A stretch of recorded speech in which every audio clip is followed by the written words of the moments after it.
Motivational story: The soldier who never carried a weapon. It was during the World War II Battle of Okinawa in May 1945 that one soldier stood out above the rest by saving lives in the midst of constant enemy fire. He was Desmond Doss, a true warrior who chose to fight in war, but fight that war in a way that he felt most useful and acceptable to his spirit and roots as a human. He enlisted in the army as a medic.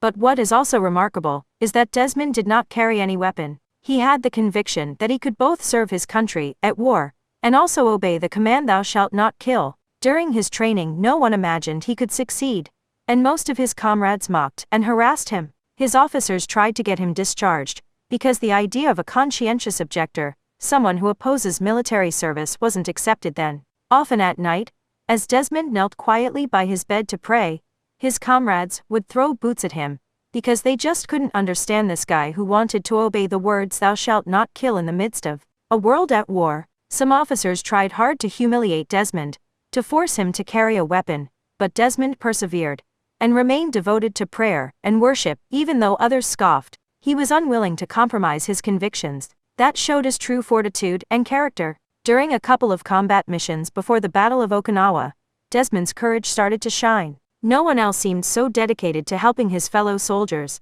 Desmond was determined to save lives instead of take lives. But it was on the island of Okinawa where this unique medic would truly make history. The Battle of Okinawa was the final push towards Japanese home islands. This was an extremely difficult battle because the Japanese had a fortress filled with tunnels, caves, and soldiers armed to the teeth. But that ridge, the Hacksaw Ridge, had to be taken at all costs. It was a pivotal place where Americans could potentially obtain a victory over Japan. As the men of Company B waited below the cliff ready to fight their way to the top, Desmond Doss stood faithfully with them. When the Americans took over the ridge, they were pushed back down, over and over. For several days Hacksaw Ridge changed hands, and there were many casualties, but the men kept seeing Desmond running back and forth to get plasma and medical aids for the wounded while mortar shells exploded around him. He just couldn't follow the standard procedure of only caring for men who seemed to have a chance to survive. Desmond saw the possibility of life no matter what, and he remained doing his job tending to the wounded and fallen.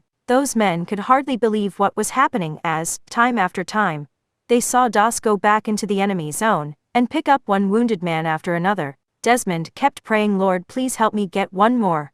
And that day 75 men were saved by him. Once again, remember, this was under intense enemy fire. After the war, Medic Desmond Doss would be transformed from being the most reviled to the most revered soldier, and would end up being the first conscientious objector who opposed military service in American history to win the Congressional Medal of Honor. Conclusion: in order to become a resilient warrior, we need to know our purpose and rely on our convictions, because these will take us to places far above human fear and weaknesses. Purpose and strength of conviction will give us the courage and strength to get through the challenging times and accomplish great things. Truth to remember: you have been commanded to be strong and courageous. Do not be afraid, do not be discouraged, for you are not alone wherever you go.